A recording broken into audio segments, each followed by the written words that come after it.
इकडे उपमुख्यमंत्री अजित पवार यांचे सख्खे बंधू श्रीनिवास पवार यांचे चिरंजीव युगेंद्र पवार आज सकाळी 10:30 वाजता बारामतीमधील शरद पवार यांच्या गटाच्या कार्यालयाला भेट देणार आहेत।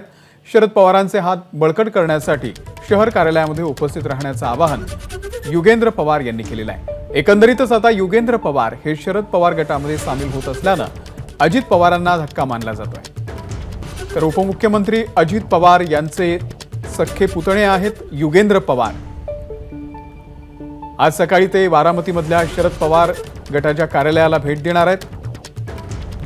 शरद पवारांचे हात बळकट करण्यासाठी शहर कार्यालयामध्ये उपस्थित राहावं असं आवाहन त्यांनी केलेलं आहे आपल्या कार्यकर्त्यांना। त्यामुळे आता युगेंद्र पवार हे शरद पवार गटामध्ये सामील होत असल्याने अजित पवारांसाठी हा मोठा धक्का मानला जातोय। उपमुख्यमंत्री अजित पवार यांचे सख्खे बंधू असलेले श्रीनिवास पवार यांचे चिरंजीव आहेत युगेंद्र पवार। आणि या सगळ्यावरती शरद पवार यांची सुद्धा प्रतिक्रिया आलेली आहे। आपण पाहूया ते काय म्हणाले।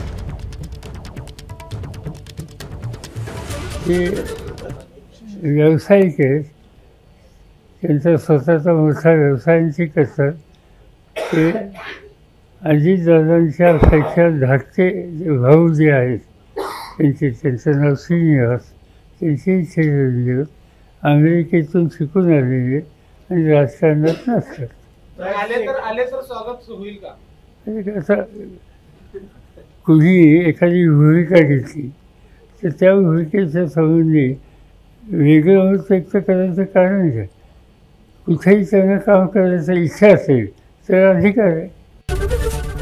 एबीपी माझा, उघडा डोळे बघा नीट।